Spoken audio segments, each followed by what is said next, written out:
शासनाच्या दीनदयाल अंत्योदय योजनेतून निवासी बेघर लोकांसाठी निवासी योजना ही महायुतीच्या सरकारने कार्यान्वित केली। मागच्या काळामध्ये अकोला शहरामध्ये जे बेघर लोक आहेत, जे बाहेर काम करतात पण संध्याकाळी ज्यांना राहायला घर नाही, अशा लोकांना संत गाडगे महाराजांना डोळ्यासमोर ठेवून हा बेघर निवारा उभा करण्यात आला। आणि आज मी इथे अचानक भेट दिली तेव्हा कळलं की महानगरपालिकेने टेंडर जे दिलंय ते आशा किरण बहुउद्देशीय संस्थेला दिलंय। मात्र त्या टेंडर्सच्या नामावली काय, कोण्या निकषावर त्यांनी सिक्युरिटी गार्ड इथे नेमलाय, कोण्या निकषाच्या अंतर्गत त्यांनी काय केलं याचा कुठेही मास्टर किंवा रजिस्टर उपलब्ध नाही।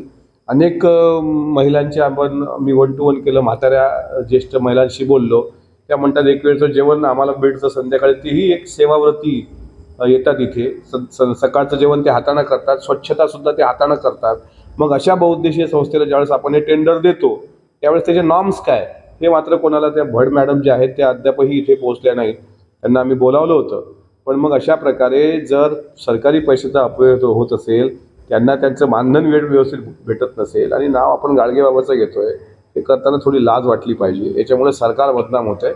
या सर्वांवर एकदा चौकशी करून कठोर कारवाई करण्याची मागणी मी सरकारकडे करणार आहे।